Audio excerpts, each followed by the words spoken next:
ಕ್ರಿಸ್ತನಲ್ಲಿ ಪ್ರೀತಿಯಿಂದ ಕರೆಯಲ್ಪಟ್ಟಂತಹ ಎಲ್ಲ ನನ್ನ ಸಹೋದರ ಸಹೋದರಿಯರಿಗೆ ಯೇಸು ಕ್ರಿಸ್ತನ ನಾಮದ ಮುಖಾಂತರ ವಂದಿಸುತ್ತಾ ಮಾರ್ಚ್ 15ಕ್ಕೆ ನೇಮಕವಾದ ರಾತ್ರಿಯಾಗಿದೆ.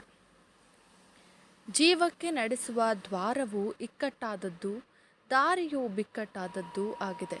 ಆದುದರಿಂದ ಅದನ್ನು ಕಂಡುಕೊಳ್ಳುವವರು ಸ್ವಲ್ಪ ಜನ. ಮತ್ತಾಯನು 7ನೇ ಅಧ್ಯಾಯ 14ನೇ ವಚನ. ಇದು ಬಹಳ ಬಿಕ್ಕಟ್ಟಾದ ದಾರಿಯಲ್ಲವೇ? ಹೌದು, ಇದು ಬಿಕ್ಕಟ್ಟಾದ ದಾರಿ.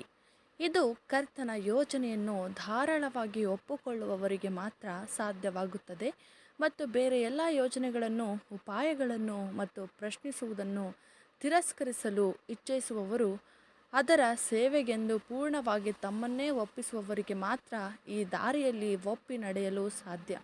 ಮತ್ತು ಅದು ತರುವಂತಹ ನಿಂದೆಗಳು ಎಂಥದ್ದಾಗಿದ್ದರೂ ಅದನ್ನು ಸಹಿಸಲು ಸಿದ್ಧರಾಗಿರುತ್ತಾರೆ.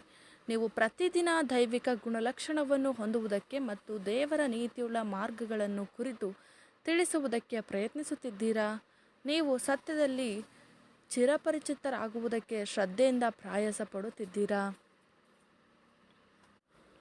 ಇದರಿಂದ ನಿಮ್ಮ ಸುತ್ತಮುತ್ತ ಇರುವ ಜನರಿಗೆ ಪ್ರಭಾವ ಬೀರುವಂತೆ, ಇತರರು ನಿಮ್ಮನ್ನು ಅರಿಯುವಂತೆ ಮತ್ತು ನಿಮ್ಮನ್ನು ಕುರಿತು ಓದುವಂತೆ, ತಿಳುಕೊಳ್ಳುವಂತೆ ನೀವು ಜೀವವುಳ್ಳ ಪತ್ರಿಕೆಯಾಗಿದ್ದೀರಾ. ನಿಜವಾಗಿಯೂ ನೀವು ಅವಮಾನಕ್ಕೆ ಗುರಿಯಾಗದ ಕೆಲಸದವರಾಗಿದ್ದೀರಾ.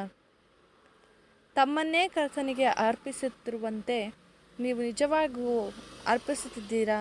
ಸತ್ಯವಾಗಿ ಆತನಿಗೆ ನೀವು ಹೀಗೆ ಹೇಳುತ್ತೀರಾ: ನನ್ನನ್ನು ಸ್ವೀಕರಿಸು, ಎಂದೆಂದಿಗೂ ನಾನು ಎಲ್ಲವನ್ನೂ ನಿನಗೆ ಮಾತ್ರ ಒಪ್ಪಿಸಲು ಬಯಸುತ್ತೇನೆ.